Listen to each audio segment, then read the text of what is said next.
लघु वित्तीय पीडितलाई खाना सेवा मानवताको ज्योति। लघु वित्तीय पीडितको अत्याधिक ब्याज दर, जरिवाना र शोषणले पीडित गरिब एकल महिला वृद्ध र विकलाङ्गहरूको जीवन नरक बनेको छ। यस्ता व्यक्तिहरूलाई निःशुल्क खाना सेवा प्रदान गर्नु एउटा मानवीय कर्तव्य हो। लघु वित्तको कर्जाबारे पीडित व्यक्तिहरूलाई खाना सेवा प्रदान गर्नु वास्तवमै एक मानवतावादी कार्य हो। यस्तो सेवाले न केवल उनीहरूको आर्थिक तनाव केही मात्रामा कम गर्छ, तर उनीहरूलाई मानसिक सान्त्वना पनि प्रदान गर्छ।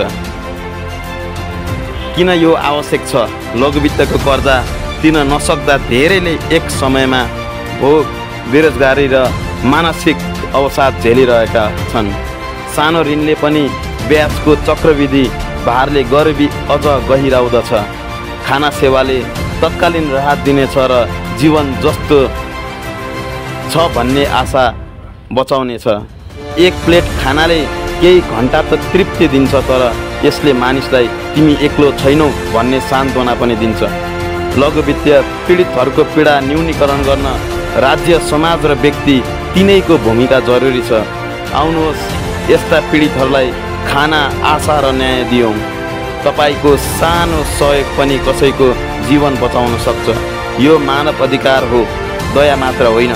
खाना मानव अधिकार हो, विलासिता होइन।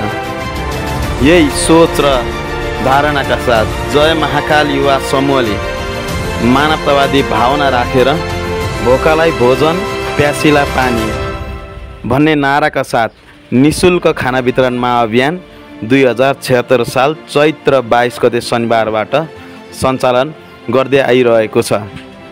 प्रत्येक दिन राजधानीको नयाँ बस पार्कमा, काठमाडौँ लगायत देशका विभिन्न जिल्लाहरूमा प्रत्येक समय बिहान बेलुका भोजन सेवा गर्ने कार्यहरूलाई अगाडि बढाउँदै आइरहेको छ।